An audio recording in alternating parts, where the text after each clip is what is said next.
Iran, Israel और Lebanon की 10 बड़ी खबरें बताने वाला हूँ। तो चलिए शुरू करते हैं। सबसे पहली खबर यह है, सबसे बड़ी और अहम खबर यह है कि लेबनान के संगठन हिजबुल्लाह ने इजराइल पर 100 से ज्यादा रॉकेट दागे हैं, जिससे उत्तरी इजराइल के कई शहरों में सायरन बजने लगे और उत्तरी इजराइल के लोग बंकरों में छुप गए। दूसरी बड़ी खबर दोस्तों यह है कि रॉकेट हमले के जवाब में इजराइल की सेना ने लेबनान की राजधानी बैरूत में और दक्षिणी लेबनान में हवाई हमले किए हैं। इन हमलों में कई लोग मारे गए हैं और कई लोग घायल हुए हैं। तीसरी बड़ी खबर दोस्तों यह है कि इजराइल ने दावा किया है कि उसने ईरान के सैनिक ठिकानों और मिसाइल ठिकानों पर बड़े हवाई हमले किए हैं। चौथी बड़ी खबर दोस्तों यह है कि ईरान की आईआरजीसी ने कहा है कि उसने 3 घंटे तक लगातार मिसाइल और ड्रोन हमले किए हैं, जो इस युद्ध का सबसे बड़ा हमला बताया जा रहा है।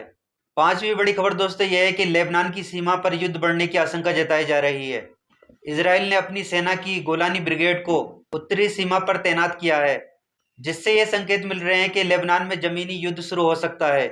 छठी बड़ी खबर दोस्तों यह है कि संयुक्त राष्ट्र ने ईरान की कार्रवाई की निंदा करी है। संयुक्त राष्ट्र सुरक्षा परिषद ने ईरान की हमलों की कड़ी निंदा करी है और संयुक्त राष्ट्र ने कहा है कि ईरान तुरंत हमले बंद करे। संयुक्त राष्ट्र के इस प्रस्ताव को 130 से ज्यादा देशों का समर्थन मिला।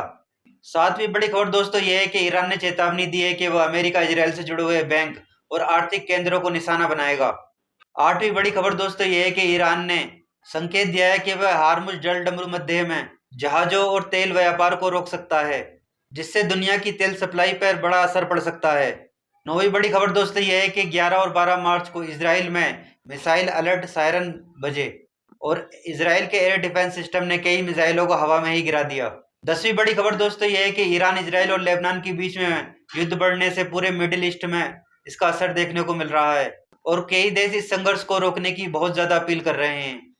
तो दोस्तों ये थी आज की खबर। अगर ये खबर अच्छी लगी हो तो इसे शेयर करें और लाइक करें।